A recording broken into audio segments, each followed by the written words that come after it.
Hello there and welcome to Performance E-Streaming for Thursday Night Thunder here at the Glen. I'm Brett Douglas and with me tonight is, in the commentary booth, is Carl Withy. How are you, Carl? Hey Brett, I'm good, thank you, and I hope everyone else is having a fantastic night. Yeah, I'm sure they are. It's Bathurst week. It's lots of things going on out there, so I'm sure there's plenty of people out there getting their motorsport fix this week.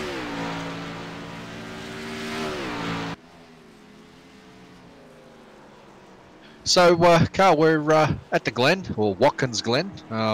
Most people know it as the Glen, though. Second of our road course visits this year. We go to 3. We've already been to Sonoma. Next one is the Charlotte Roval, but tonight the Glen. Interesting little track. It's not a long track, but very, very demanding. It is, and it can be a real tricky track to go on. The Glen is it's really hard to warm up the tyres almost sometimes. You've got to get the tyres at the right temperature. The problem tonight is there's going to be an issue with the tyres being almost too warm. The track temperature is a blistering 70, well, yeah, the air temperature, sorry, is about 79 Fahrenheit at leave.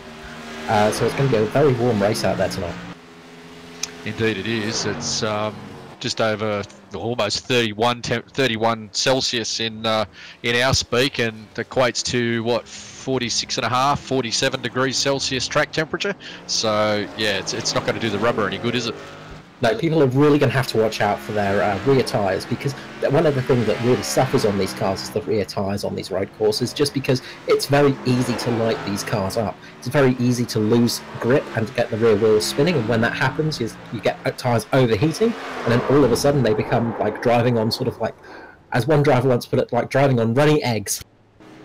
Runny eggs. Never heard that one, but it's quite appropriate actually. Yeah. Having done a few races here myself over the years, yeah, I can totally relate to that.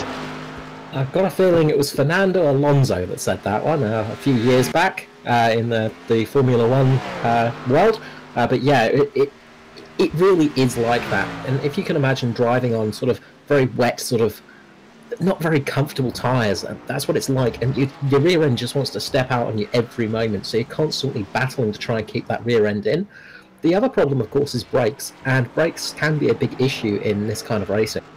Well, they're big, heavy cars. They're, what are they, 2,500 pounds in American speak, but yeah, they don't exactly turn, stop, and so on too well. They're designed for the ovals. When you look at the cars, you can quite clearly tell they're oval designed, and yeah, you're kind of trying to squeeze a bit of a square peg through a round hole with these things, aren't you?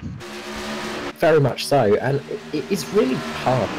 The cars are absolutely not designed for this road course style track, and of course having to turn both ways can be a big strain on the cars. The one thing that's quite good about the Glen is there are a lot of on-camber corners, which does help the car turn in that little bit easier. It lets you just get around that corner a little bit easier. You're not going to have to really wrestle the car around the track as much as you normally would, but it still can be very tricky.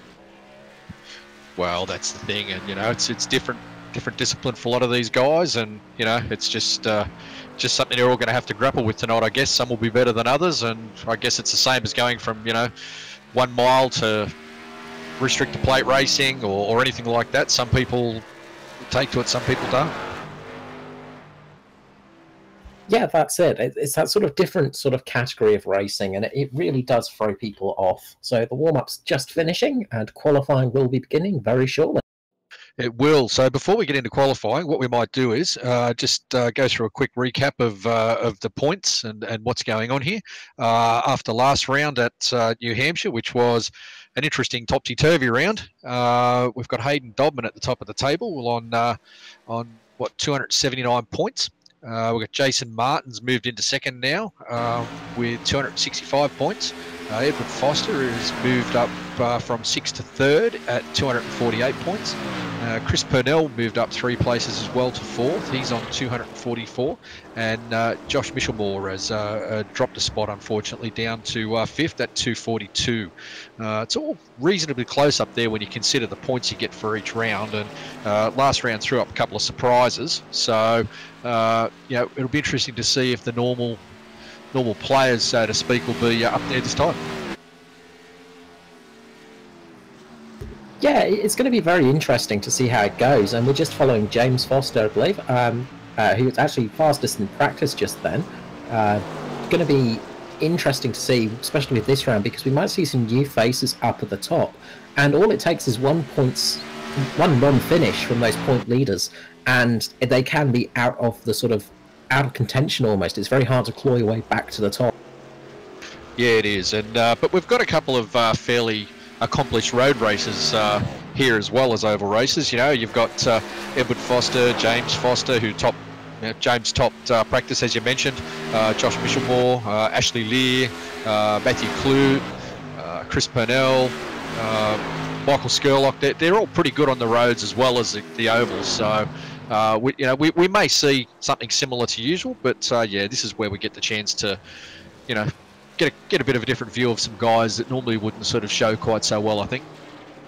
Yeah, very much so. And a lot of the drivers who are in this series are from, in Australia and New Zealand, of course, and generally in that sort of area, as you don't have as much practice on ovals. A lot of these people who do race in real life, of course, I say real life, in sort of the outside world, and in real cars as well as the iRacing cars.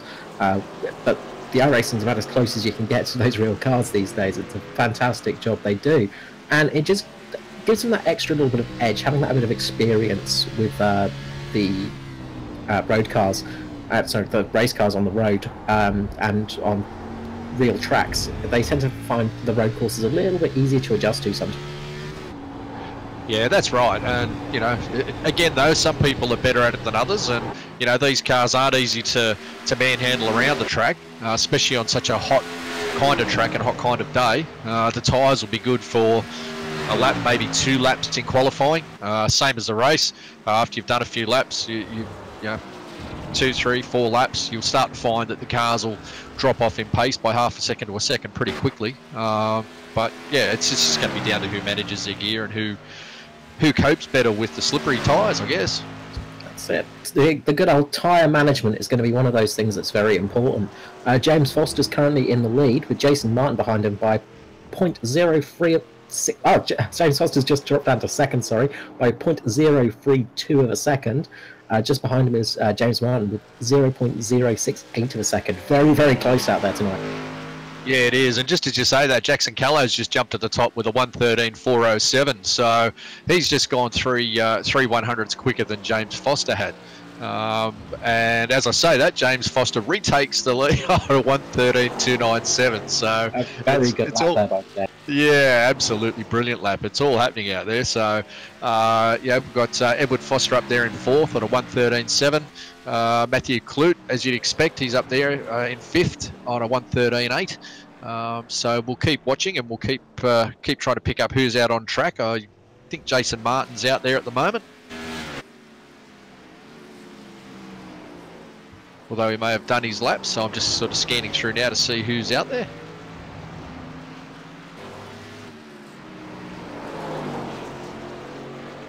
I think I just found Riley Curtis. I think Riley's already done 1 lap. This might be his 2nd lap right now.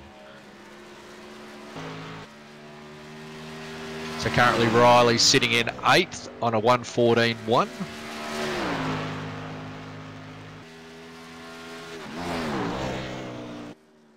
Always the tricky part in qualifying is the cars just drop down the leaderboard so quickly as you're sort of talking and looking, they'll take a new spot.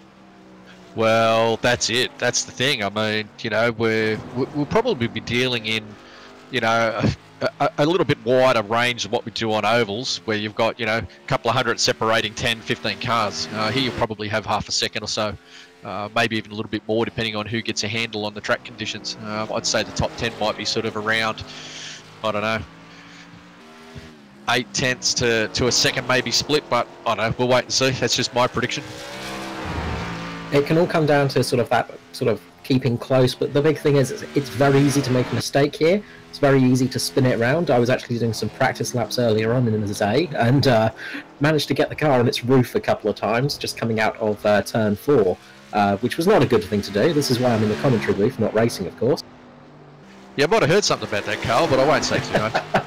We're not going to talk too much about that. just a tip. The car goes faster on its wheels. All right. Ah, that's why I've been going wrong all these years. I knew I was doing something wrong. Could well be. Could well be. So James is still sitting at the top now, with Jackson Callow and Jason Martin close behind. We've got Michael Skurlock's jumped up into fourth, the reigning Truck Series champion. Looks like Chris Parnell's coming in, just starting to set his lap times now. He's just gone out to start his lap time. All right, well, as we watch Riley Curtis from Blokes Advice Racing, we might move on to Chris Purnell. He's one of our top runners.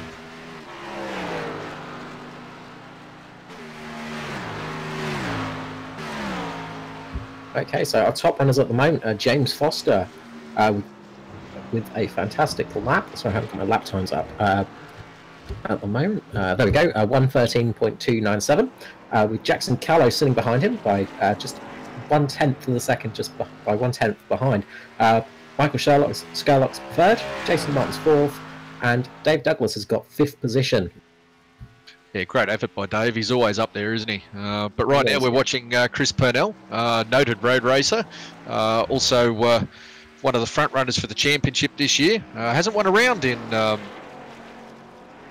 this series so far, but you know, you fully expect him to come out and throw a few wins up there, don't you?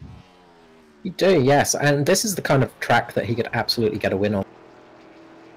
Oh, absolutely. This is something that, you know, he'd be looking forward to, and we've got most of the guys here this week. There's not many away for Bathurst, so that's good. He gets to race them and yeah, do it all fair and square. So right now he's just jumped to the top on a 1:13.25. So he's only a few hundredths ahead of James Foster at the moment. Yeah, an absolutely beautiful lap there by Purnell. Just fantastic effort. These guys are really pushing the cars to the absolute limits. And really getting the sort of the good figures out of the qualifying pace.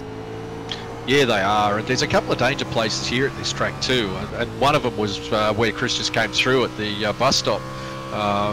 If you tend to hit too much of the curb there, the car tends to bounce at the front, and you just lose a lot of grip. So as we see Chris just make a little mistake into turn 7, the second last turn there, he seemed to have just locked up a rear a little bit. So not sure, but he may have actually pulled out at this lap. He has, yeah. It cost him a fair bit of time, that mistake. A very costly mistake there, but still in top place, though. Absolutely, yeah. He's still there in first. He may try to restart the run for that lap, but I'm not entirely certain. He's got a lot of time left. We've only got about a minute left in qualifying, so I don't know that he'd be able to get. Yeah, we're definitely running low on time now, so we're looking at Jake Maloney now. Yeah, Jake was last round winner, first time winner of this season. Jake did a great job to come through for the win at New Hampshire, didn't he? He did. It was a fantastic drive by him, and he just kept out of trouble that whole race. He just didn't really sort of do anything to spark up any interest. He wasn't sort of, I say that as like it's a bad thing, but he just drove very much sort of quietly for that whole race, and you didn't really pay much attention to him. And that's what you want on a track where there's a lot of action happening. You want to be the one that's just avoiding all the incidents, just quietly getting on with your work, and it paid off for him. Certainly did. So all right, looks like he's bailed out of that lap, so see if there's anybody else out there right now. I'm not entirely certain there is. I think most people have pretty much done their laps now. I think so. I think Matthew Clute might have one lap in him possibly, but not too sure on that one. Yeah, Matt went into the pits a while back, and he's just kind of stayed there, hasn't he? So, all right, well, that's about it. So, all right, the end of qualifying, we've got Chris Purnell in pole with a 1:13.25. James Foster on second beside him there on a 1:13.29. Jackson Callow will be third. Michael Skurlock fourth. Jason Martin fifth. And Dave Douglas sixth. So it's a 45 lap race tonight, Carl. We expect if it goes to plan for most, probably be a one stopper for fuel. You can't quite make it. You get about 33 laps thereabouts out of a tank. But tyres could be an issue. So you may see people stopping a little bit at different times for tyres. Be interesting to see. Yeah, so thoughts? Yeah, I think we're going to see a few stops for tyres. I think that's going to be the big thing, is keeping the tyres on sort of nice and fresh. Well, nice and fresh, basically. The fresher your tyres, the better it is for you. And it's really going to help out having those fresh tyres. I think if we see a safety car come out, which is a big possibility here, we'll see a lot of people dashing in for tyres. Track position is always good, but that fresh tyre is really going to help out on track, especially with those temperatures tonight. Yeah, it is. So, yeah, so it'll be interesting to see who gets a start. Turn one here is always fascinating. A lot of scope there for people to outbrake themselves and clean up a few people on the way into turn one and also on the way out. First lap going up through the chute and onto the back straight is always fascinating as well, while they try and sort themselves out. So, yeah, we could be in for a bit of a fun run. Yeah, and you've got to be careful on that first lap going through the chute. It's just going onto that back straight area. It can be really dangerous. It's very easy to lose the back end of the car and just tag the wall there, and it's very easy to spin yourself around. But also leading up to the bus stop, and that can be the area where the race can be won or lost, because you can have a really bad accident there very quickly and easily. Oh, couldn't agree more. And you know, the bus stop's probably where we're going to see a few of the mistakes made tonight. So, you know, as the tyres start to go off after 3 or 4 laps, you'll start to see people, you know, outbraking themselves or overshooting, or sometimes even going through the shortcut there and, you know, taking the time penalty, because it really is difficult to get the car turned and rotated. Yep, and as we were saying before, these big old heavy cars do not like to turn that much, and the braking is the hardest part. They really do struggle with that braking. You have to be careful not to overheat the brakes, of course, and get them too hot, and you've just got to really keep the brake balance in check as well. It's very easy to snag a brake here too. Oh, very easy, especially on hot, saggy tyres. So, you know, I'm just interested to see that our points leader, I don't think he's here tonight, Hayden Dodman. We've certainly got Jason Martin, who's in second, Edward Foster, Chris Purnell. I'm not sure that Josh Michelmore's here either. I haven't seen his name.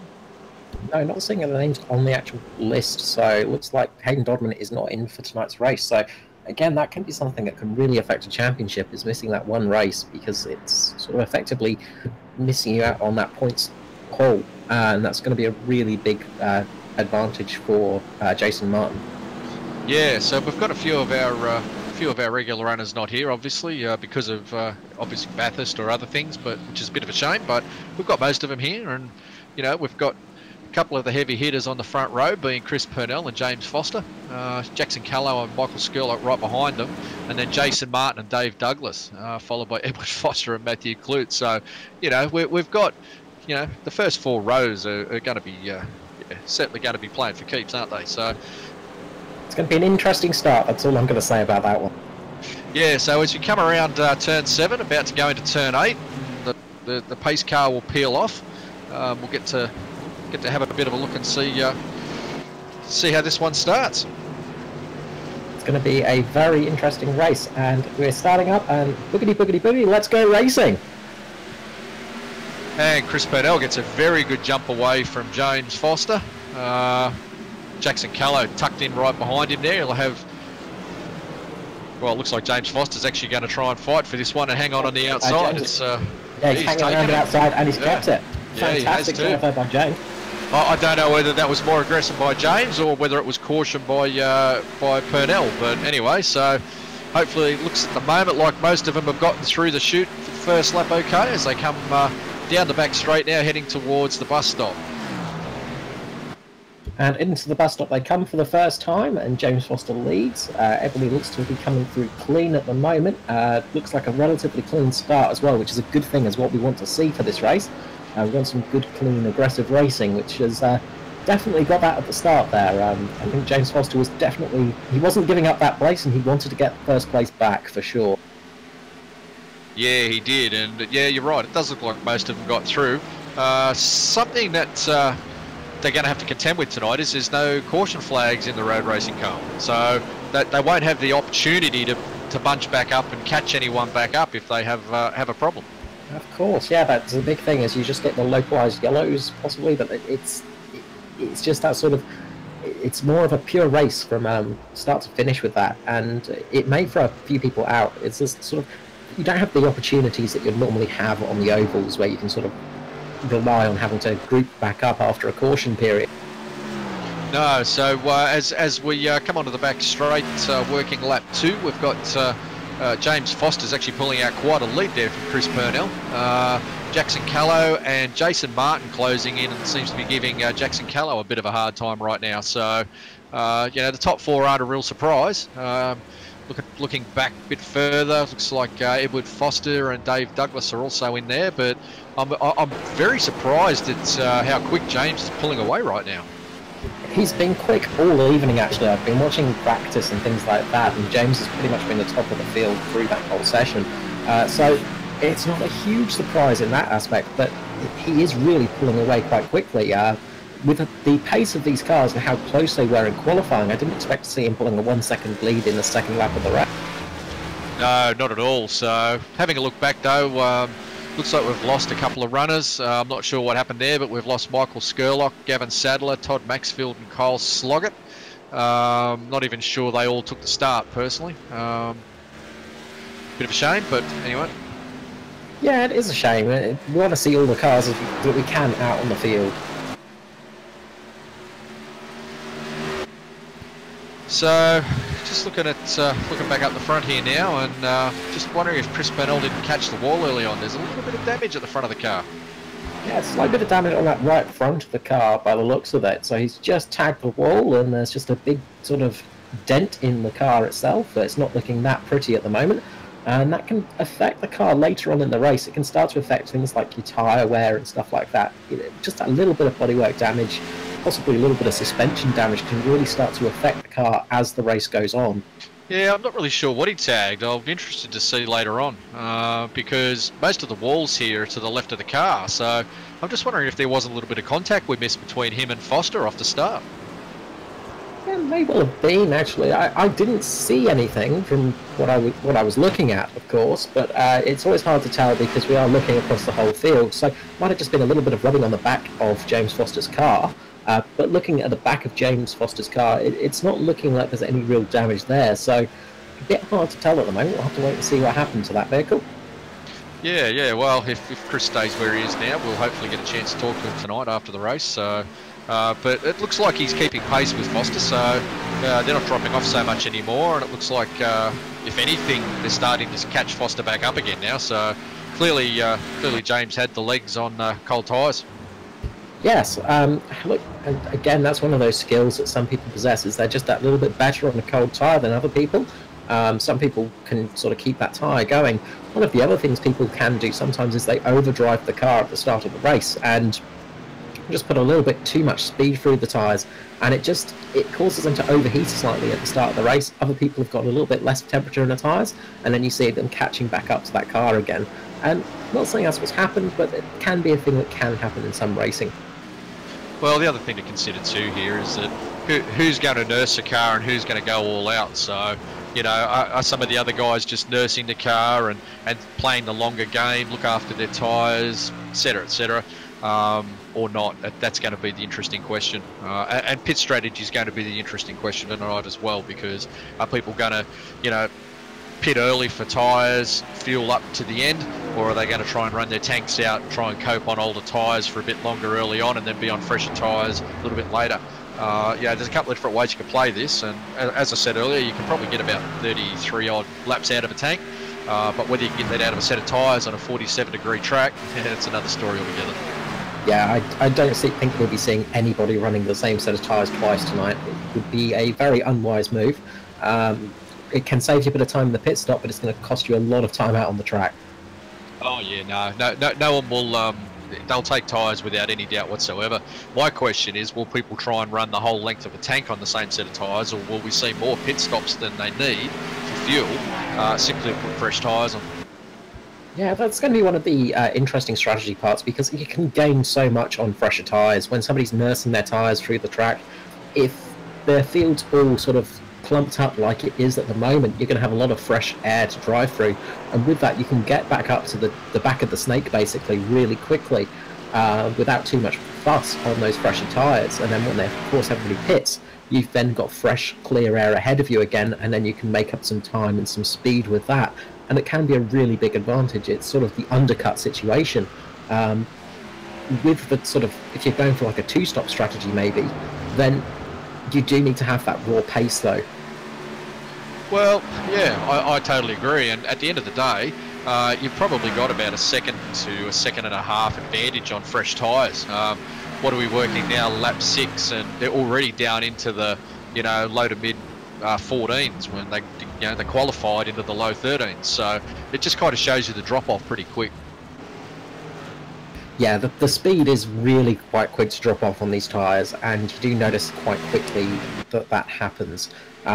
It becomes very hard and very tricky to keep going on that set of tyres, and then sort of when you start sort of scrubbing out the tyres a little bit, and just the tyres get a little bit more worn as you start catching the brake a little bit more and having a little bit more understeer. We're seeing Purnell just catch James Foster here now. Yeah, it looks to me though that he's catching him, yes, but James seems to be that little bit quicker out of the final turn especially, and going up through the chute he just seems to have that little bit of pace. So they're kind of, I don't know, they're kind of like they're on a rubber band. They're stretching out, closing up, stretching out, closing up. Looks like they're all driving pretty hard though, because they're all getting the wobbles on as they go up through the chute. Really, you've got to be very careful, because as you come out of there, if you just clip that inside curb too hard, it can actually rotate the car on you. It can, and just saw that with Chris Purnell just touching the grass just on the straight there, and it's cost him a bit of time there. He's just dropped about almost a quarter of a second just from just clipping that grass on the straight there. He's just had to lift out the throttle, and James has just got a little bit of extra lead ahead of him now. Yeah, he does, but Chris will catch it back up again in the first part of the lap, and then James seems to just hold it for the rest of it. Just watching some of the lines as they came down through the loop and down into turn 7, and you see some of the guys take a high line down through the loop and some guys take a low line. So I'm not going to say which I prefer, but you know, one seems to work and one doesn't so well. But these guys seem pretty evenly matched so far. They do, yeah. They're really duking it out. They're doing a very good job at it. It's just keeping yourself comfortable and just keeping a sort of almost a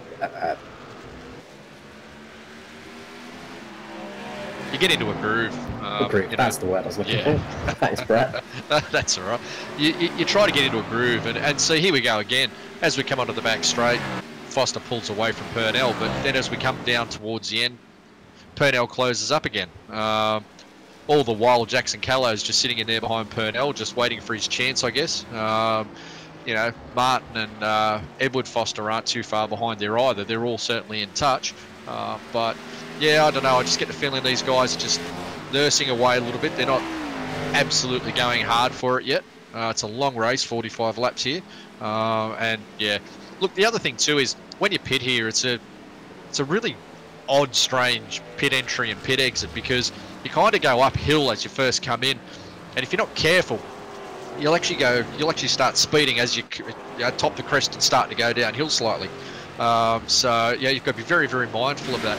The other issue here too is, because of the way the pit lane's designed, quite often you'll pull up to your pit box and you'll actually be sort of too far right to the wall, so you've got to reverse, pull a bit further over to the left before your crew can jump down and start changing your tyres. And they're two things that you very commonly see here at Watkins Glen.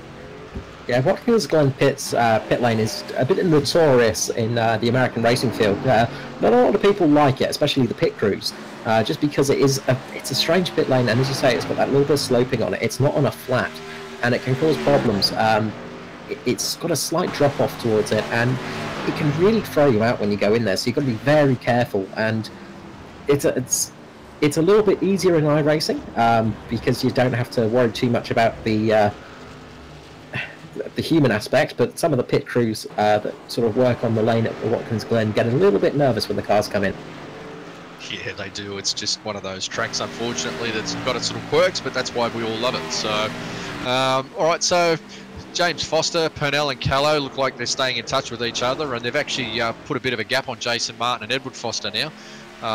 Yeah, it looks like they've got about a 2.5 second gap back to Martin now. So, but still they're all fairly consistent. We're working lap 10 of 45, and yeah, I don't know. I just get the impression that Callow and Purnell are just hanging back there behind Foster, just waiting.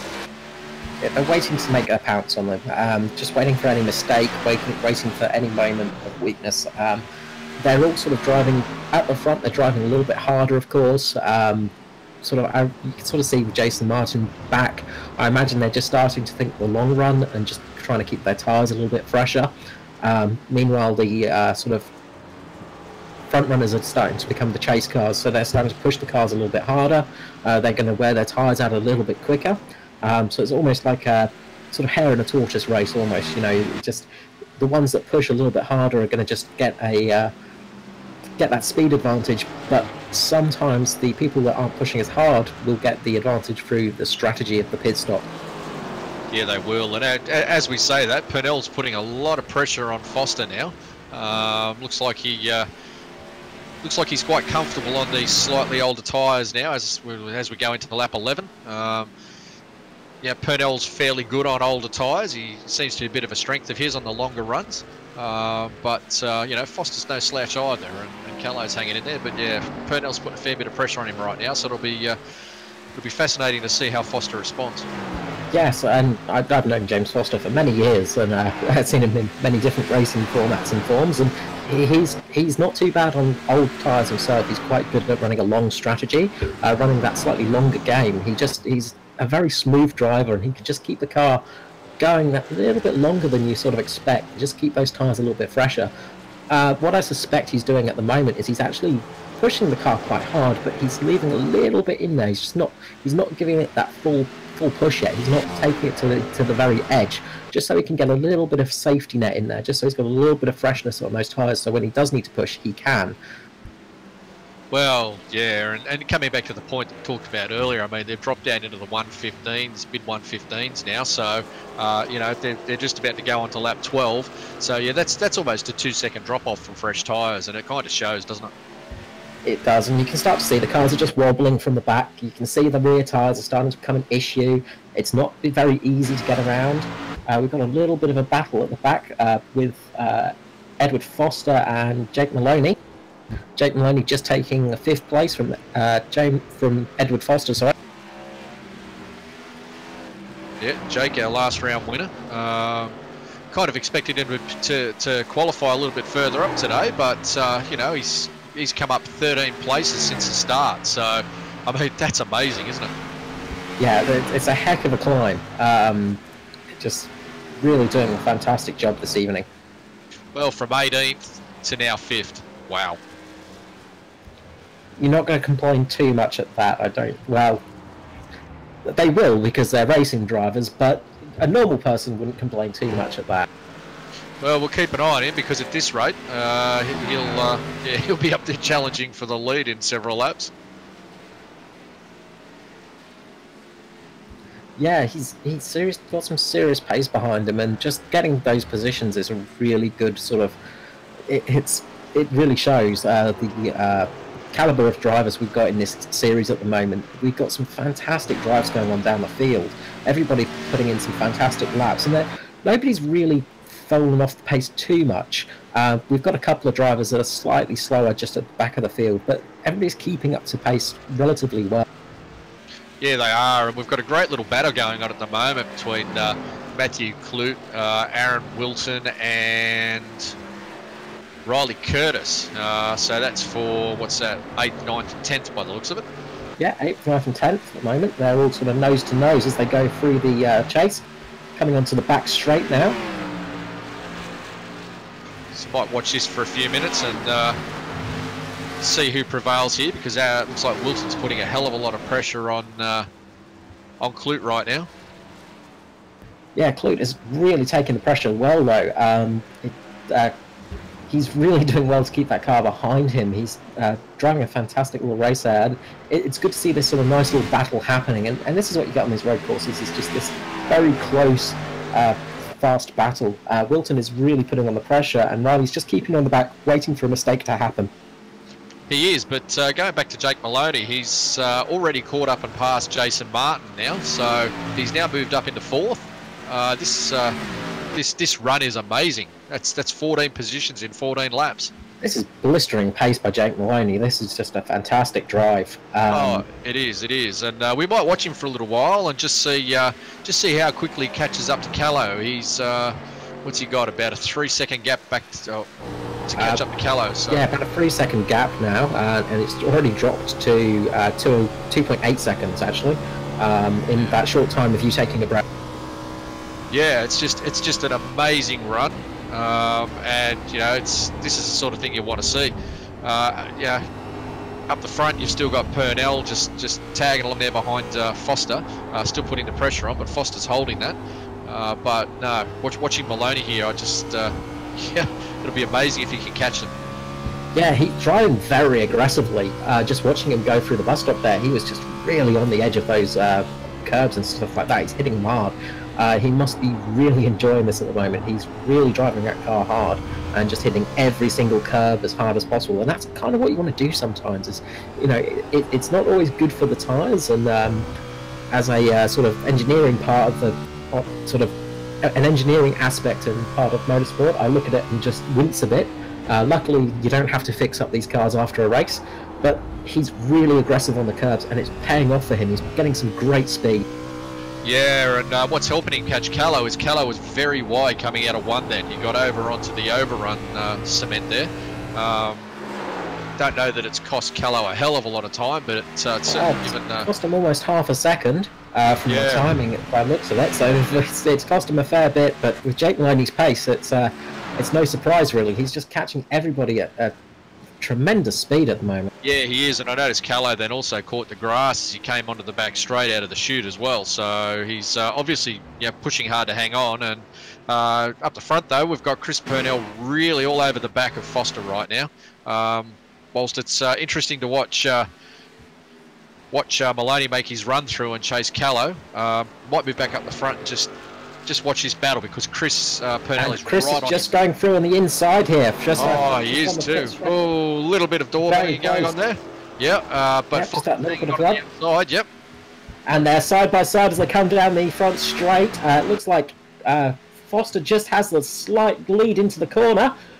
Who's going to get the lead? And Foster's got it. Oh, slight contact from... Yeah. Purnell just caught...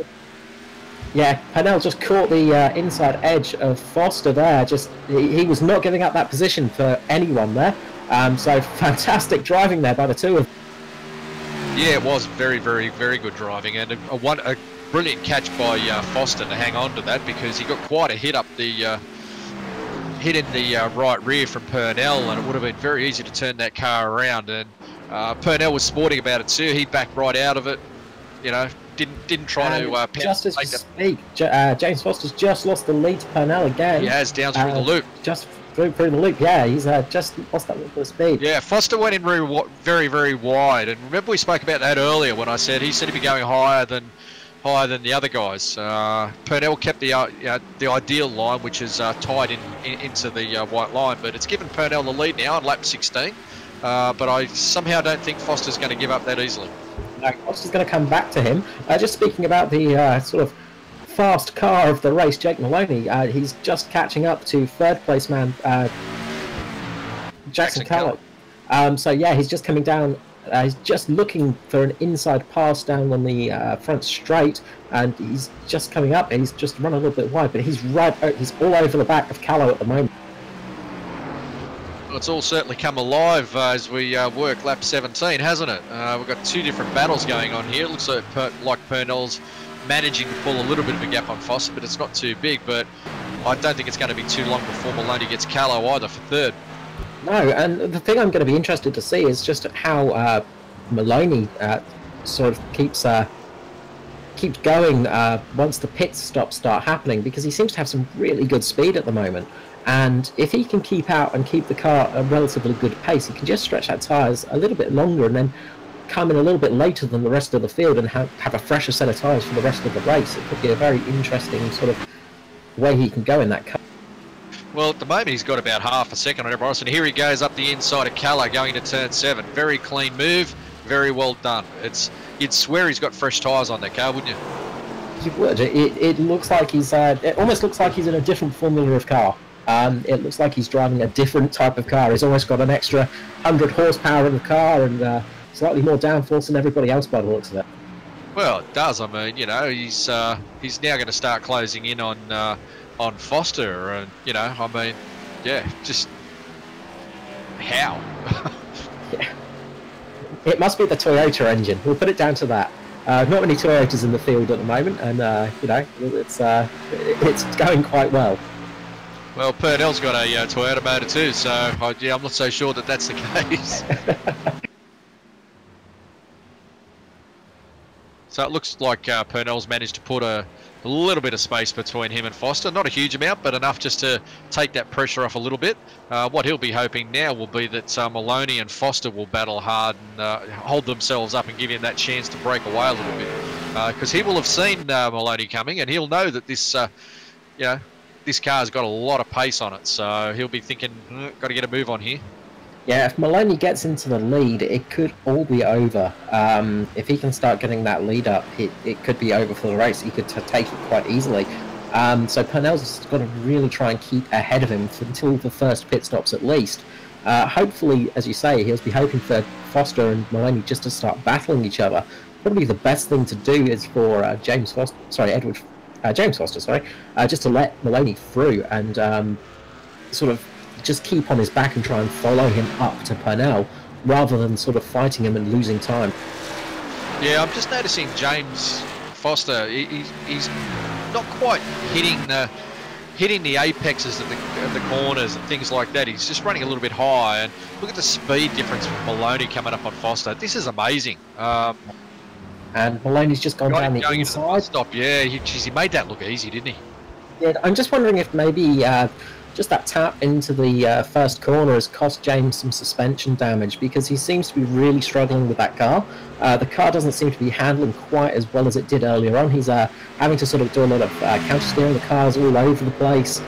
He's really not looking as strong as he did earlier in the race. Yeah, I don't know. It could be. I think it's more a case of 19-lap-old tyres because no one else is really catching him that quick.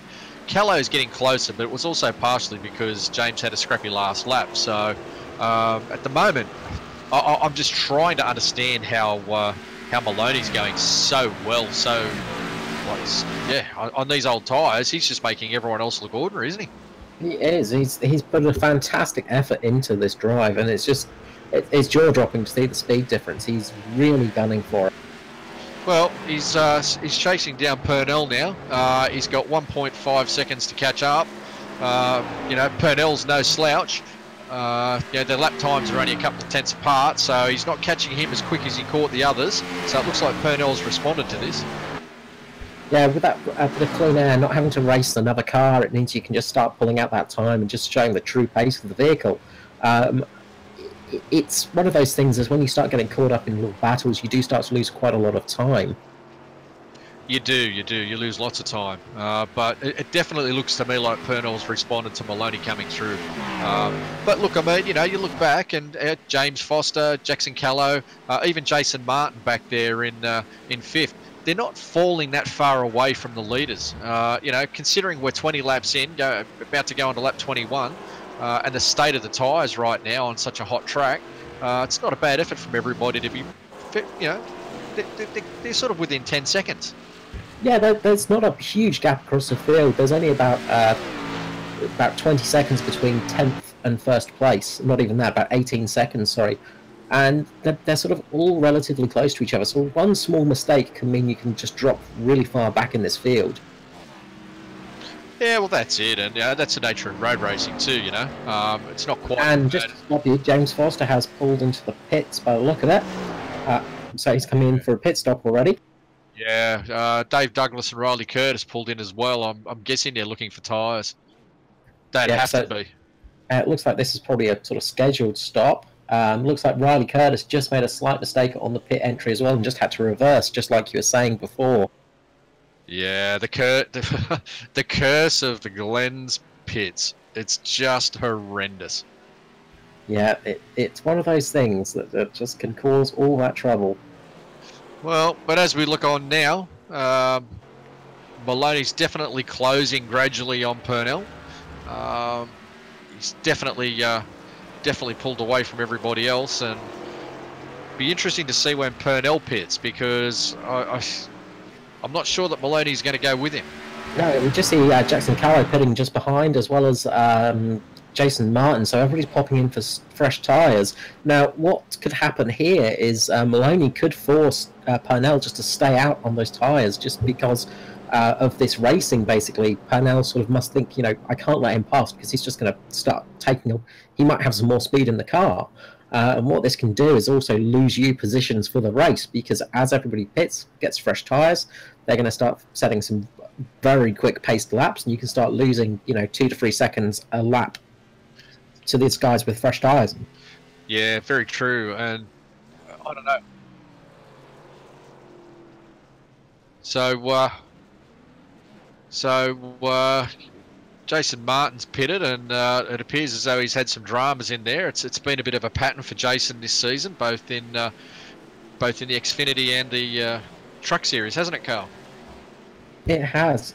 And Joshua Carroll-Walden as well has had a really scruffy pit stop there, again having to reverse back into his pit box. Really, really rough sort of for some of these drivers.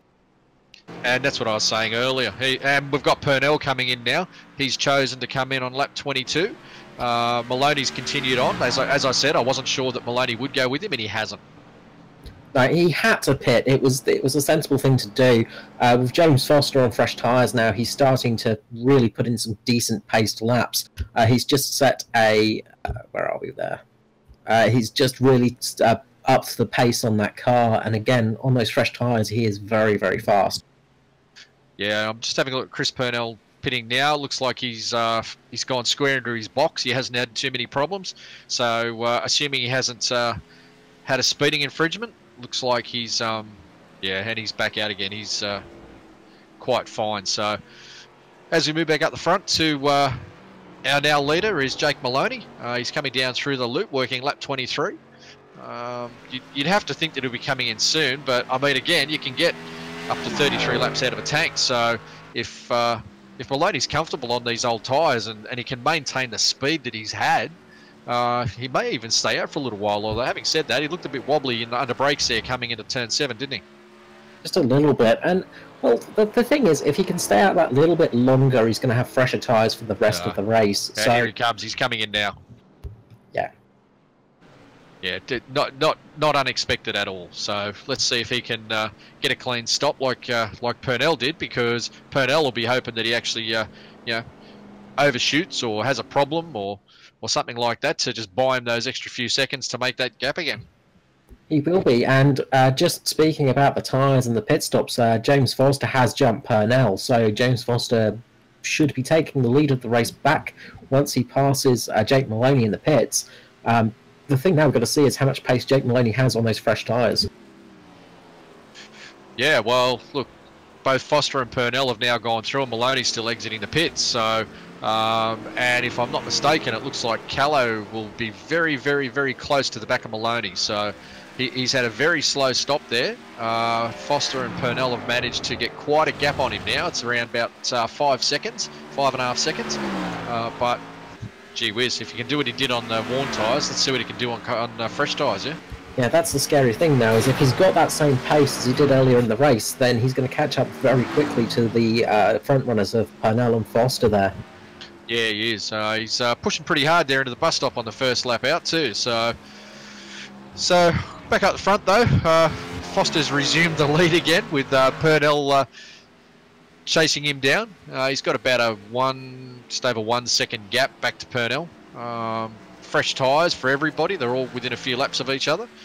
Purnell's are probably a lap or two fresher than Foster, so it'd be interesting to see if he can actually do anything about it fairly quickly here. Yes, and one car that's done sort of relatively well from those pit stops is the other Foster in the race, Edward Foster. He's managed to get it back up to 5th place with Jason Martin's mishaps in the pit stops. So it looks like the Riley Curtis cars are running very well at the moment. Yeah, they are, and we probably should mention too that they're actually Blokes Advice Racing now. They've taken on sponsorship from Blokes Advice. Well done to them, and yeah, so we probably should stop calling them Riley Curtis now. We should start referring to them as Blokes Advice Racing. Been guilty of that one myself, Carl. Yeah, it's one of those tricky things sometimes, is we have to just double check and have to reread our little cheat sheet.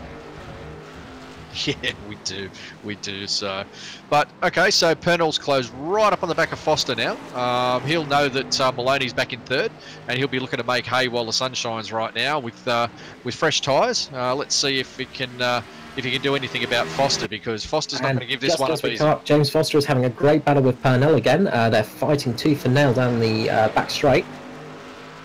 Yeah, they are. Purnell's all over him, isn't he? And he's going down the inside into turn 8, and it's all running, and pushed James Foster wide there. Purnell just almost went into the pit entry, just into the barrels of the pit entry. It's almost a replay of the first time. But James has managed to keep the lead so far, but Purnell has got a better run at him coming out of the first corner.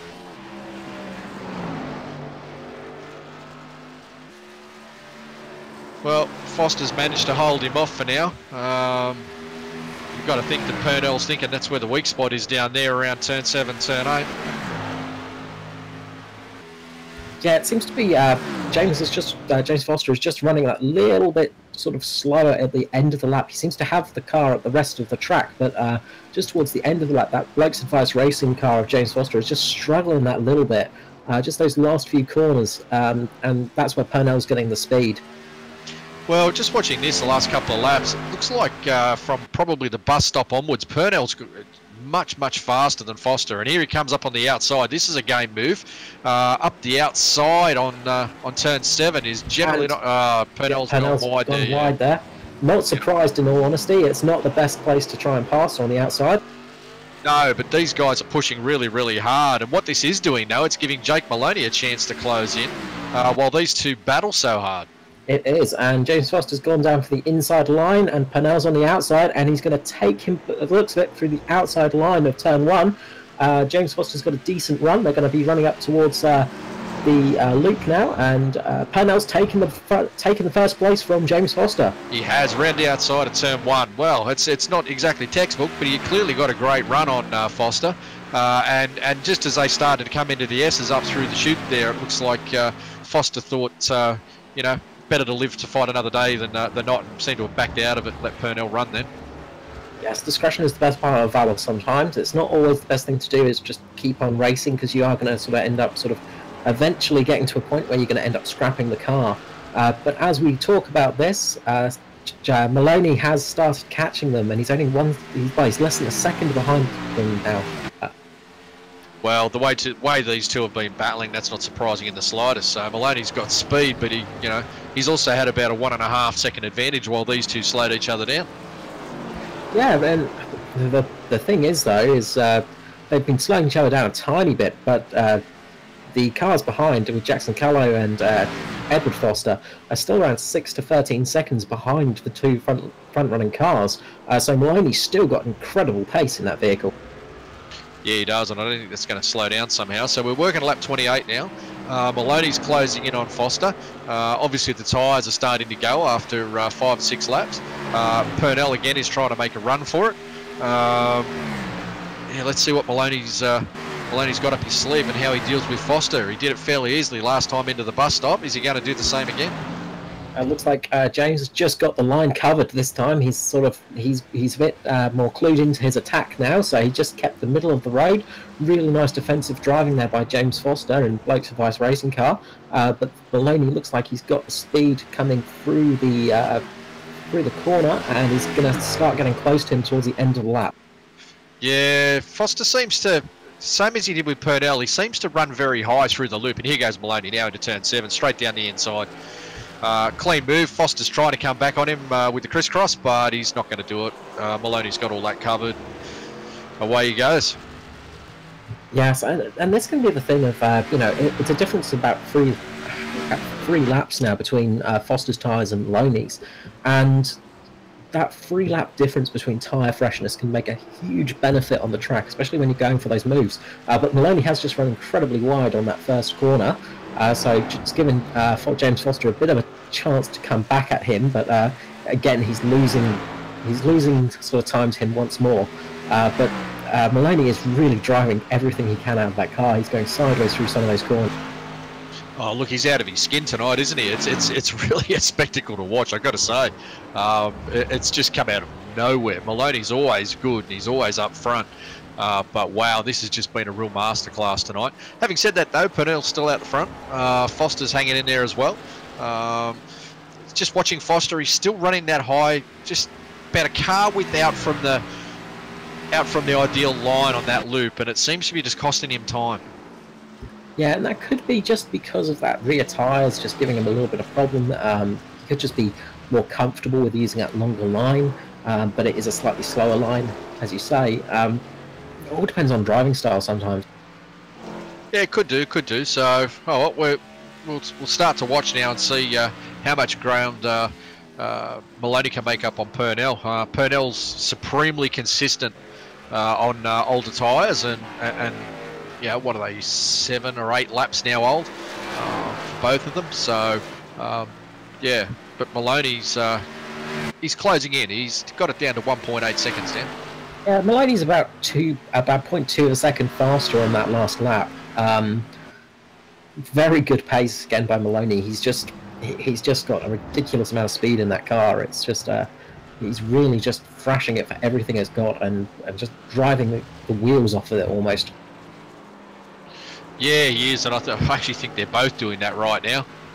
Yeah, Purnell's driving very, very clean. He's trying to keep the car tidy, which is, you know, enabling him to keep fairly consistent lap times. I guess he's probably hoping Maloney will just fry his tyres in his efforts to catch him. Yeah, it's always the thing you've got to be careful of, but Maloney just seems to be able to keep that life in those tyres without any problem at all. I honestly think he could have gone maybe an extra lap without too much trouble with the speed that he's got to catch these cars. He's just got back onto the tail with relative quickness. Yeah, he has. He's sort of closed in now. What is he? He's closed the gap now down to 0.7. So yeah, he's definitely lapping faster. Getting past Purnell though, that's a whole other story. Yeah, it's easy to catch a car, but it's a different story to pass it. And I imagine Purnell's going to have the widest Toyota Camry out on the road today.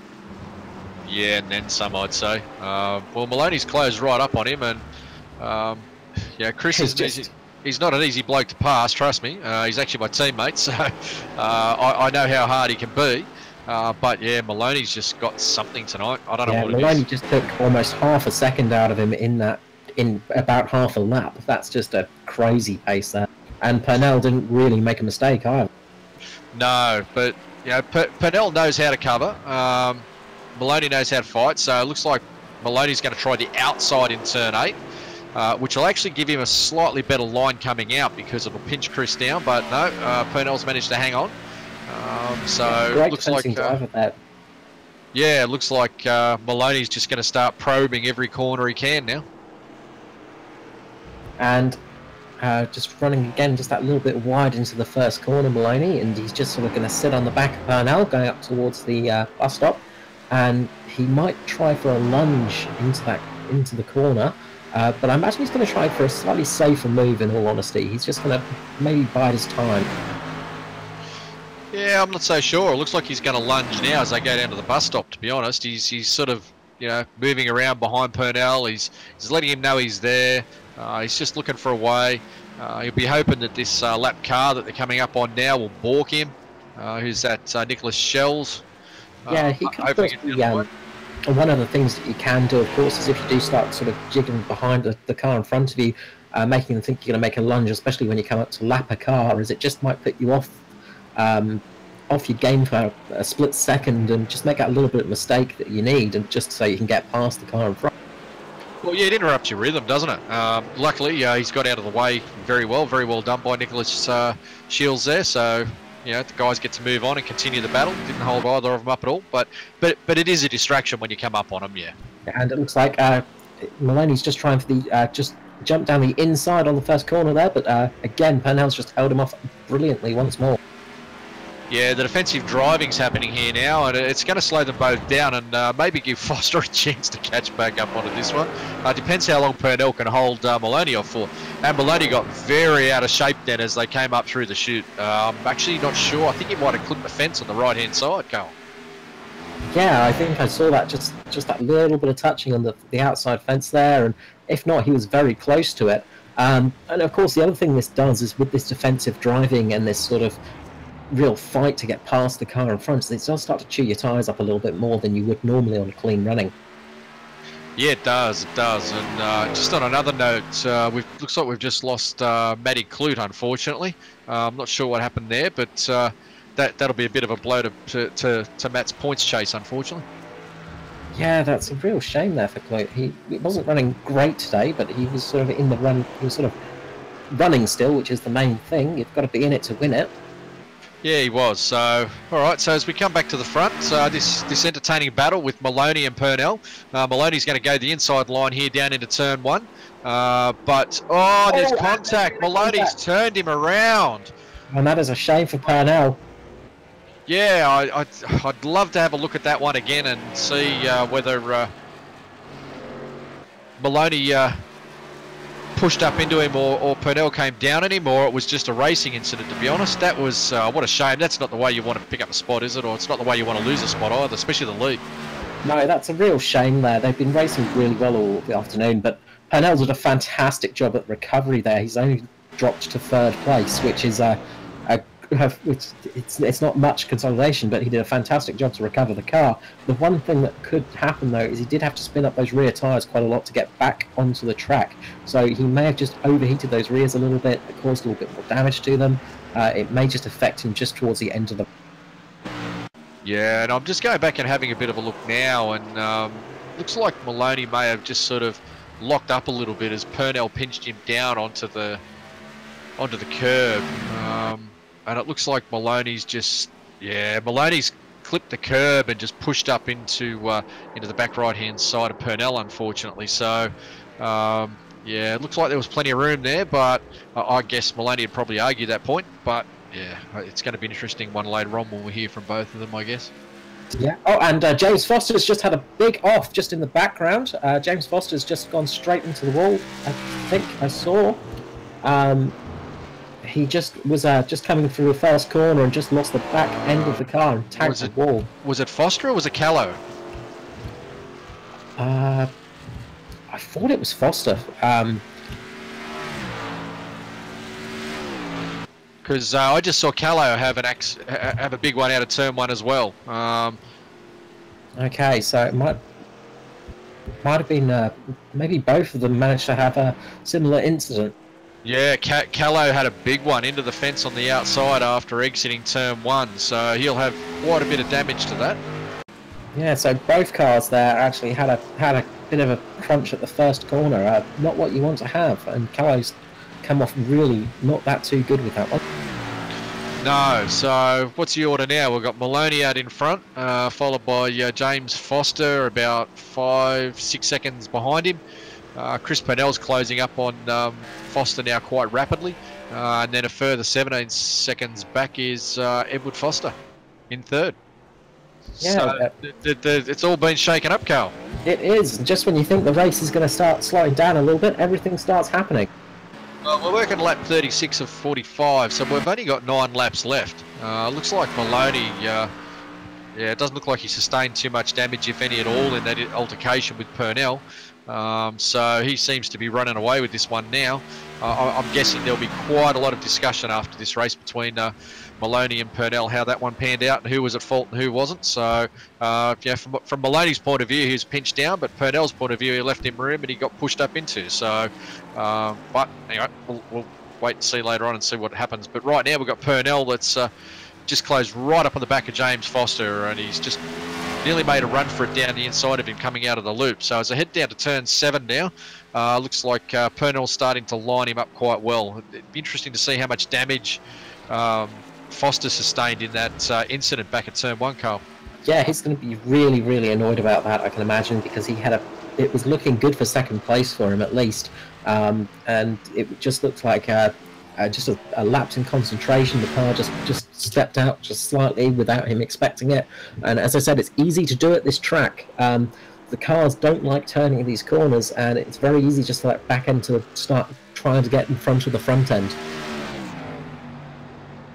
Well, the other thing too is they're all on 16, 17 lap old tyres, and these things will rotate very, very quickly on you. They get very slippery when the tyres get old.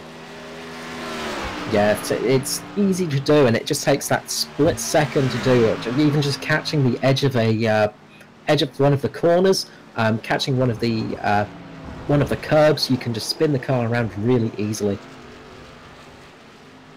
Yeah, well, at the moment, he's holding off Purnell, but I don't think it's going to be for long. No, Purnell definitely looks like he's got a slightly faster car with even James Foster in the Blokes Advice racing car. And Purnell's just lining up. He's just side by side to him, and he's going down the inside, and Purnell takes the position. Yeah, textbook move up the inside, cleanly done. Foster tries to come back. Don't think he's got anything for him there, unfortunately. I'd say damage is just, between damage and tyres, I don't think Foster's in a very happy place right now. No, he's definitely struggling with the car. He has got a decent gap between him and his brother. As we say that, here he comes back down the inside of Purnell at turn 1, and it was almost a repeat of the Maloney-Purnell incident on lap 36, wasn't it? But it looks like Foster got out of it, yeah. Yeah, James Foster there just held the brakes a little bit harder. He knew what was going to happen there, and he managed not to lock up, which was possibly could have really changed the outcome of the race there for both of those drivers if he did look up going down into that turn. But he's lost himself a little bit of time there. Nell's pulled out a nice gap, and the battle for second place looks like it's over for now. Yeah, it does, and Purnell's now got a 9.2 second gap up the road to Maloney.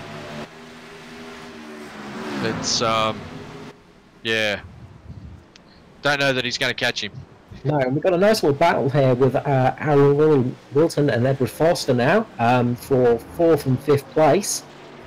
So Edward Foster in the Blokes Advice number 53 car with Whitten behind him in the... Yeah, he's in the Alliance Motorsport Toyota. Thank you very much. That's all right. So Aaron's just all over the back of Foster at the moment, and he's just giving him a bit of a hard time to see if he can force Foster into a mistake. Now, knowing Edward Foster, I don't think that's going to happen too easily, but having said that, I can assure you that Aaron Wilton's also a hard nut to crack. Yeah, he's pushing very hard now, and keeping right on the tail of Foster there, and just giving him a good race at the moment, and just making sure he can't sort of relax. And that can really be hard, especially towards the end of a race like this. You can really start to struggle a bit. It's a long old race. There's a lot of corners here, and with the constant movement you're having, it does take a lot out of you. There's a lot of attention that you need to pay on this racetrack, and when you start getting on worn tyres, you start getting a bit fatigued. It can be very, very tricky. Well, that's it, and these cars move around a hell of a lot. It doesn't take much to actually put it in the wall here, so on such a hot track, a long run on tyres, yeah, very easy to happen. But most of these guys have been pretty clean tonight. There hasn't been a lot of incidents. We've had a few guys drop out over the course of the race for various reasons, but it's apart from those incidents that we saw a few laps back, yeah, it's all been fairly clean tonight. So we're working lap 39 right now, just about to go on to lap 40. Wilton's still all over the back of Edward Foster. Neither of them are really, I don't know, neither of them look to have the pace. They just look like they're just basically slugging it out. Yeah, they're sort of the best of the rest tonight. Maloney's definitely had the car of the night by the looks of things. But they're sort of the best of the rest of the field. James Foster, Purnell and Maloney have all had much faster cars this evening. Whereas this sort of pack from about sort of 4th onwards with Foster, Wilton, Martin and people like that have all had similar paces. They've not had that pace to be in the lead, really. They've been that sort of, just half a second off of the leader's pace constantly. And you can see that now with about 25 seconds behind the leaders at this stage in the race. Well, we've got about 5 cars here all battling for position. We've got Edward Foster, Aaron Wilton, Dave Douglas, Darren McKenzie, Jason Martin, all in a bit of a group here. So this could get quite interesting. We've only got 5 laps to go now for the leader, which is Jake Maloney, and looks like he's holding that gap quite easily to Chris Purnell right now. So I don't know that anything's going to change there. So we might sort of keep a bit of an eye on this little battle for now. Yeah, I think the battle for 4th is going to be the battle to watch at the moment. Yeah, I think you're right. As I say, there's 5 of them there, and Darren McKenzie, Dave Douglas, they're not bad on roads normally, so they do very well on road courses. Jason Martin, sometimes yes, sometimes no. He's more a noted oval racer, but I tell you what, he's not doing too bad here right now. No, and the thing is he wants a night like that tonight of not too bad. He doesn't have to win it. He just has to sort of finish relatively decently, because without Hayden Dodman in the field tonight, he's going to gain points over him, and it's going to be a really good chance for his championship by just getting these points tonight. It's just going to help him out through the whole season. Well, that's it. I mean, he had, a 14 point deficit to Hayden Dodman. So, yeah, Jason Martin will be quite happy about this. Thank you very much. Edward Foster won't be too unhappy about it either. So, but I think, the person that's going to be most upset tonight will be Chris Purnell. But, we'll wait to hear from him later. So, anyway, as we go on, we're about to go on to lap 42, and Aaron Wilton just had a nibble at Edward Foster, but what it's done now is actually pushed him back into Dave Douglas's grasp, because he got a bit of a slow exit out of turn 8 there, and Dave Douglas is just going up the outside of him going into turn 1. Looks like Aaron's struggling a little bit on old tyres there. Yeah, he's having a bit of a hard time now on the tyres now, and Dave Douglas is sort of starting to catch up on him, and it's going to give Foster just a little bit of breathing room, which will help an enormous amount. Yeah, it will. So, Douglas got past Wilton then going into turn 1, because, he just took a very tight line and just seemed to slide a little bit. So, I'd say he's, having a bit of a problem. I'm not sure that Douglas is going to challenge Foster too hard, being teammates at Blokes Advice Racing. Having said that, though, maybe there's no team orders. We'll soon find out, I guess, because Wilton's about to put the burner on Douglas again to see if he can get that spot back. Yeah, see what happens there. When you've got your teammates in the car, sometimes you can if you just get in front of that little pack, you can just slide down a little bit, give your teammate a little bit of breathing room, just allow them that chance to get a little bit of a better position. Darren McKenzie and Jason Martin are having a bit of a good battle. Jason Martin sort of constantly looking down the inside of McKenzie at the moment, and with Dave Douglas just backing the field up a little bit towards them, it might mean that Martin can just get down the inside of McKenzie. Well, this little pack's really tightened up now, so you got 5 cars there. We'll all be hoping that someone makes a mistake soon and gives them some breathing space, because this late in the race with 3 laps to run, we're on lap 43 now, so just with 3rd to last lap. One of them will be hoping someone makes a mistake, or they'll be finishing in this order, I guess. But at the moment, the way they're pushing, it's. Get the feeling something's brewing, don't you? Someone's going to go for a desperate at some point. Yeah, and you can just see it coming towards the sort of the last couple of laps. So someone's going to go for that last lap lunge, and you can never blame people for trying, but it can sometimes end in tears for the 2 people involved. Well, I'm not even sure it's going to be a last lap. It might be a second to last lap the way these guys are going. So yeah, Wilton's definitely catching up there, and they're really tight at the moment. Yeah, they are, and just the way they're running at the moment, I can just sense someone's just going to have this go, and I hope it doesn't end badly for someone. Yeah, and it's always a shame to sort of, if something goes wrong on that last lap of the race, or the last couple of laps of the race, because you get so close towards the flag, and then all of a sudden it can just all come apart for you so quickly. Yeah, it can, and it's very tight little battle. Unusual to see this kind of battle this late in the race, I might add, with so many cars, for especially on a road course. On an oval, you get it, you've got cautions, but it's pretty impressive to see these guys all together and still battling it out with 2 laps to run. Yeah, it's nice to see. Dave Douglas just got a little bit squirrely out corner there, and it's just let Wilton just get past him by the looks of it. Oh, Wilton deep on the brake. Oh, and he's really caught it. But that was one heck of a that was a wonderful save. Off. Oh, massive save too. That car was out of control.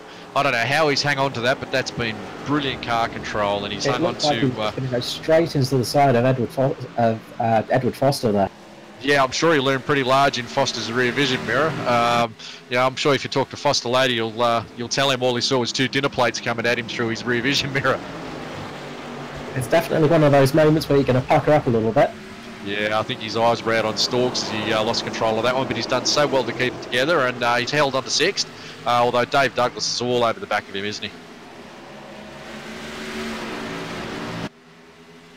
So is Douglas going to have a lunge at Wilton now for 5th?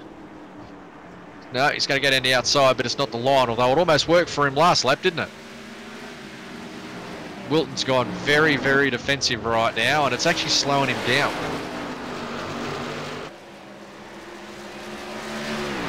So we're on the last lap now. Just going up front to have a look and see where everyone is, and it looks like Maloney's just coming down into turn 8 now, the final turn, and he'll cross the line for the win by the looks of it. Chris Purnell still in 2nd. He's about 12 seconds behind, and Maloney takes the win. So there he just goes. To interrupt you, Maloney just got past Dave Douglas and then had a huge off and has lost a couple of positions, just going up towards the bus. All right. And it's just allowing Jason Martin just to get past Mackenzie. So, yeah, Darren Mackenzie there just had a big moment and just lost a couple of positions. But Martin's just got off the track, and it means that Mackenzie's just managed to get around him at the last corner. So, Martin just threw away that position. Unfortunately, he just went off onto the grass and lost that spot. Right. Well, we had a feeling it might all go off at the end there, and so it did. So, yeah, that was a bit of a battle at the end there. The sort of the cars between Foster, Wilton, Douglas, Mackenzie, and Martin there just had a great battle, and Martin just took the place from Mackenzie and then just lost it as he just ran wide going into the second to last corner. Yeah, well, so how did this one shake out? So Jake Maloney, the only pro in the field, finishes first with about a 12-second gap back to Chris Purnell.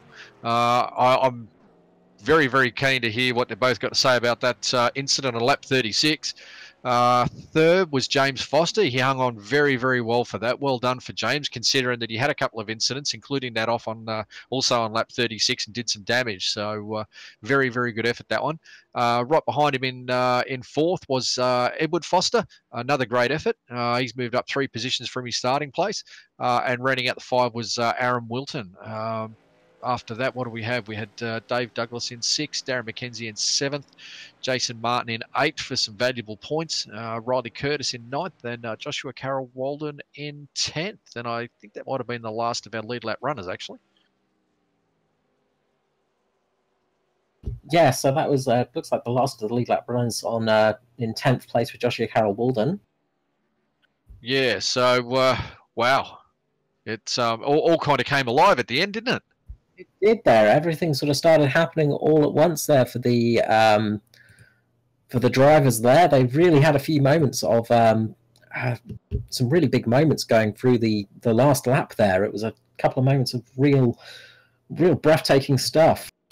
So just rounding out the field, so we had Norman Clark finish 11th, Nicholas Walsh in 12th, Nicholas Shields 13th, Jackson Callow 14th, Matthew Clute 15th, Dwayne Priest 16th, Aaron Dillon 17th, Michael Sherlock 18th, Gavin Sadler and Todd Maxfield rounding out the field, but I don't think those last 3 started the race. So yeah, that was one heck of a finish. Well, it's certainly got interesting towards the end, that's for sure. So, all right. So I don't know that we've got our race winner in the green room yet. I'm just having a look now, and I can't see him anywhere, which is Jake Maloney. But have we got Chris Pennell anywhere? No, doesn't look like it. So, all right, well, we've got third placed James Foster there. So we might pull James down and, yeah, might have a quick chat to James.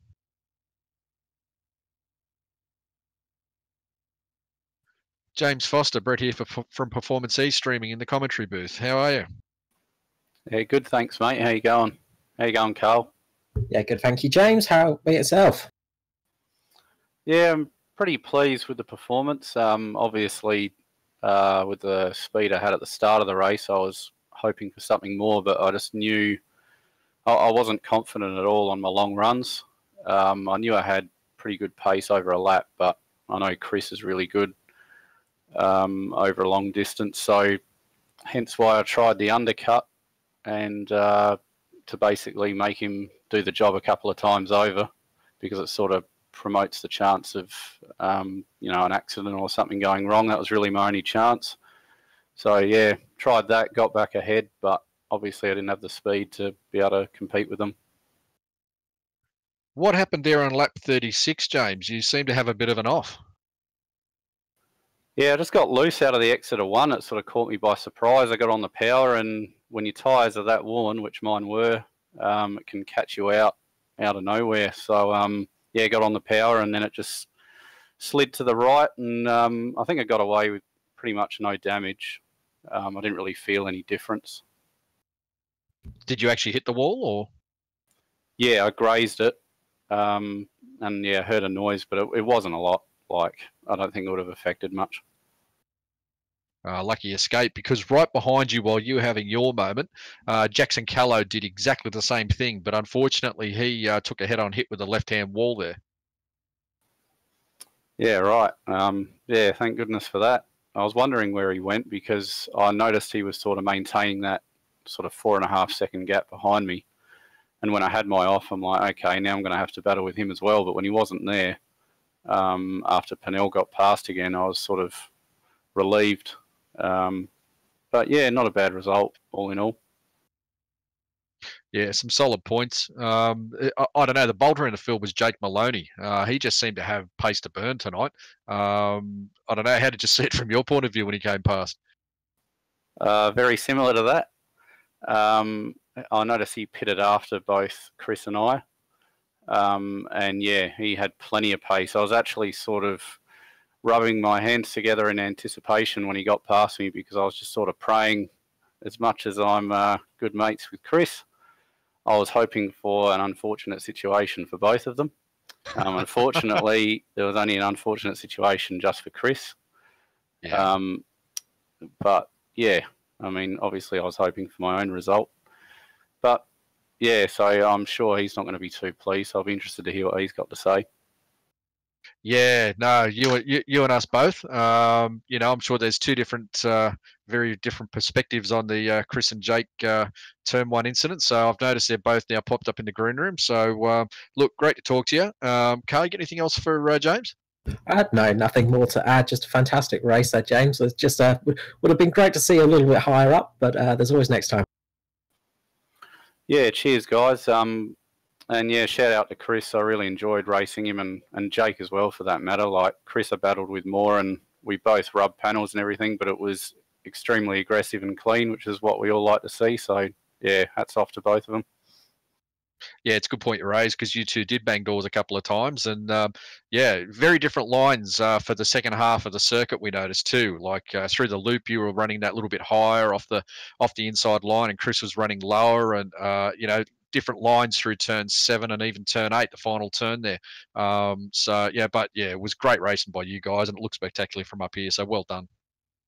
Yeah, I was actually trying to annoy him at that point.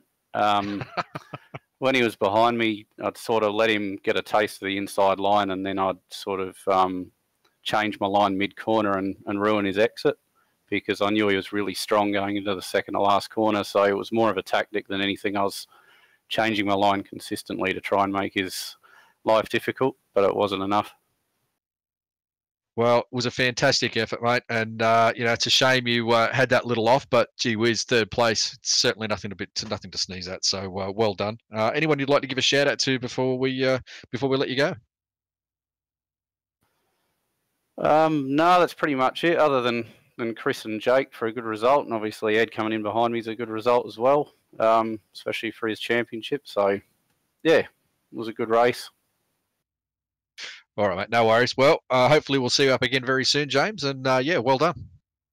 Cheers, mate. Have a good one. See you, Carl. See you, James. Have a good night. All right, so we might pull our race winner up now. He's just joined in the green room, so we'll pull Jake Maloney down and have a quick word. Jake Maloney, Brett Douglas from the Performance E streaming commentary booth with Carl Withy. How are you? Yeah, good, thanks. Yeah, massive race for you. 17 places moved up over the race. I guess, you know, we won't beat about the bush. Yeah, your perspective on the turn 1 incident on lap 36 with Chris Purnell. Yeah, when I was in the car, I didn't think it was my fault. But now that I'm looking at the replay, yeah, definitely ran a bit wide and turned him. And yeah, looking at it now, probably should have redressed just to sort of be a bit fair about it. But yeah, in the car, I didn't think too much of it. But yeah, looking on the replay, pretty clear I just turned him, really. Yeah, well, you guys were racing pretty hard, and you know he managed to hold you off for a little while. He made you battle for it there early on, so we kind of had a bit of a bad feeling that at some point something might give. It was just a bit unfortunate that it ended that way. But you just seem to have pace to burn out there, Jake. You just the speed out there compared to everybody else was just insane. Wow, I don't know. Can you talk us through it? What were your thoughts on it all? Yeah, well, a bit like last on New Hampshire, sort of just jumped in last minute with no practice. I thought I'd start at the back again and see what happens. And yeah, I think I've definitely probably got a bit of advantage over most of these guys, considering I race the V8 most of the time. But yeah, I think that was probably just the main reason for it. Yeah, well, anyway, it's certainly going to demoralise some of these other guys if you keep it up, that's for sure. But it was certainly spectacular from our point of view, I've got to tell you that. So, look, yeah, regarding the incident with Purnell, look, from the commentary box perspective, you know, I guess, yeah, we looked at it and sort of thought, well, you know, could Chris have given you more room? Clearly, you caught a little bit of the inside curb and pushed up. I guess it was one of those things that I don't know. The argument may rage for a long time, but you know, as far as the rest of the race goes, you put on a great show. So thank you from our perspective. It looked great. Carl, have you got anything for Jake? Yeah, just one of those racing incidents, unfortunate, Jake. Again, and just great to see you back up in the booth again. It's becoming a regular habit of yours. Yeah, it's been quite good. Yeah, probably New Hampshire, we had sort of top 3 pace and it was a bit more of luck. We ended up winning, and yeah, today was good fun coming through the field and getting the win. Thank you so much for putting on such a good show. Cheers, guys. No worries. Anyone you'd like to call out to before you go, Jake? I'll just thank the sponsors on like the V8, the Hyperstimulator, and TTL Driver Academy. All right, not a problem. All right, we look forward to the next race, and yeah, we may be talking to you again, Jake. Cheers, guys. All right, that was Jake Maloney, our winner. Yeah, interesting perspective on the incident with Chris Purnell. I noticed Chris is now in the green room also, so we may pull Chris down and have a quick word, Carl. Yeah, I think that would be a good idea. It's not very often a driver will throw their hands up and say it was their mistake, so it's good to see that he's absolutely doing that. And after what he's seen from the outside perspective of the car, it's always hard when you're actually inside the vehicle to know what happened, because you can't see the whole circulation of the car, so you don't know exactly what happened. But very good of him there just to admit that yes, sort of was a bit of a misfortune there. Yeah, look, I mean, when you're in the car, you're pushing hard, these things happen. So, all right, look, I'll drag Chris into the room, and I'll let you lead off with Chris. Hello, Chris Purnell. How are you going? Carl Withy here, and Brett from E-Performance Streaming. I hope you're doing well, and a great second place there. Yeah, I'm not too bad, buddy. I'm a little bit disappointed in myself, but yeah, that's how it goes sometimes. I can imagine. We've just talked to the winner there, Maloney, about the the incident at turn 1. So get your perspective on the whole incident, if I can.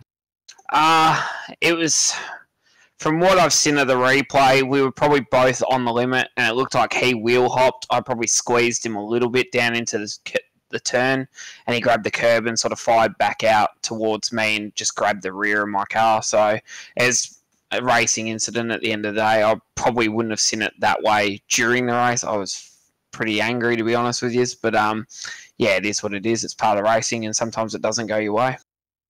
Yes, unfortunately, sometimes that can be the case.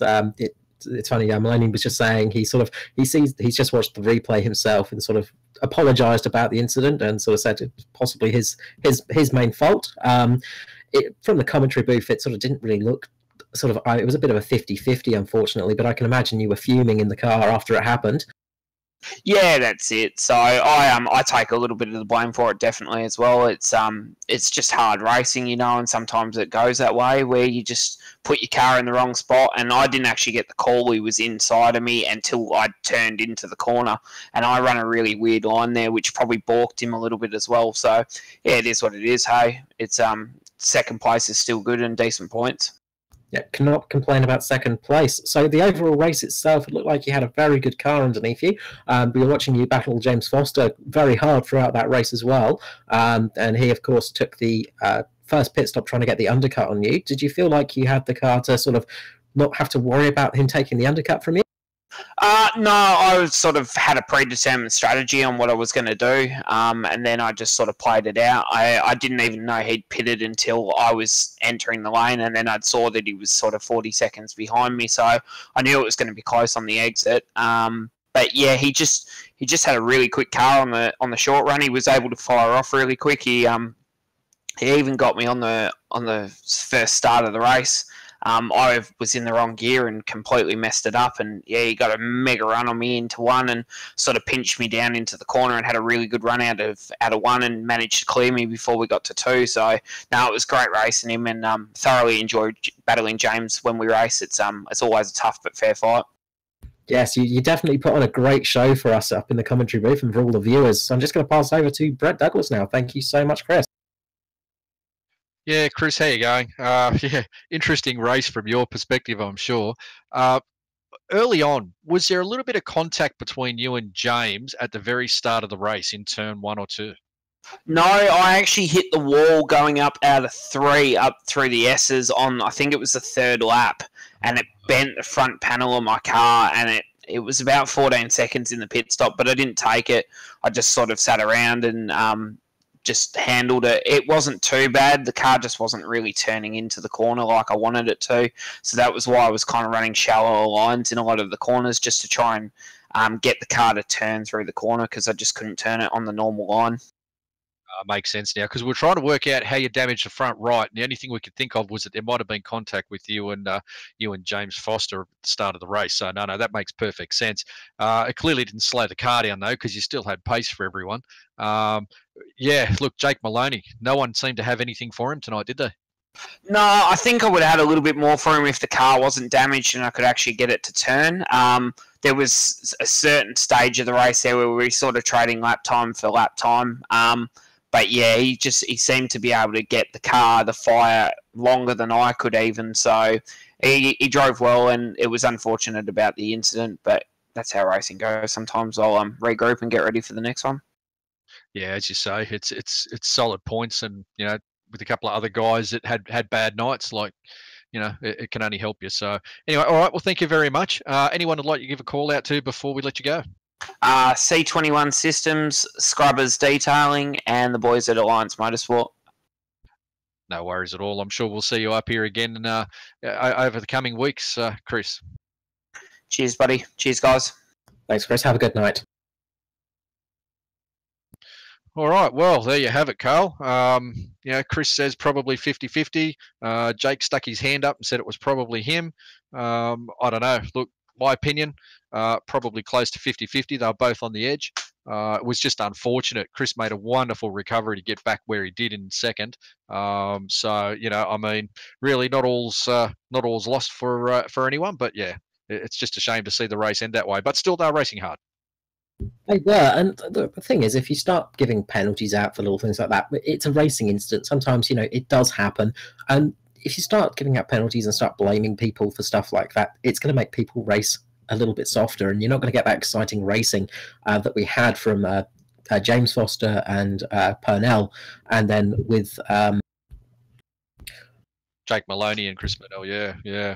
Jake Maloney and Chris Purnell. You just had some fantastic racing there, and they just really pushed hard, pushed each other to the limits, and it's just great racing to have, and that's what we want to have on these road courses, is that really tooth and nail fights and that real close racing that you just don't get if you just sort of start telling drivers to make sure not to make contact and all this stuff. Just that little bit of bumping, things like that is going to happen, and it's quite easy on one tires just to make that little mistake. The good thing is, though, is none of the drivers were really affected by it. The top three drivers all had big moments. I think Purnell could have possibly finished in third place if James Foster, for instance, didn't lose the car going into the first corner.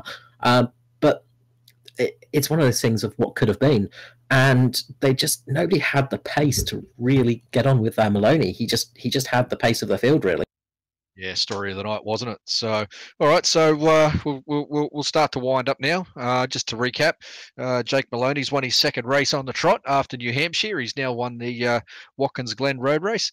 The next one we run to is on the 18th of October, and that's also a road course, being the Charlotte Roval, as they call it. So, it'll be fascinating to see if we have a very similar finishing order up front for that one. Yeah, we expect to see sort of similar faces on these road courses. Of course, the Roval is slightly different because you've got that little bit of oval on there as well. As it can sort of, it can be a bit of a tricky track to get used to. So it should be interesting to see how it goes. But I imagine we're going to see some of the similar faces up there, and hopefully we'll see some good racing again. Yeah, absolutely. So we should have most of our regular faces back then as well. So, all right. So I guess that's it from us tonight. Yeah, look, thanks, Carl. Thanks again to Matt Hunter, who's driving the cameras for us as always. Performance e-streaming. We'll be back again in 2 weeks' time for the Charlotte Roval in the Thursday Night Thunder Series. So it's good night from me, and good night from Carl and the rest of the team. Thank you very much. Good night.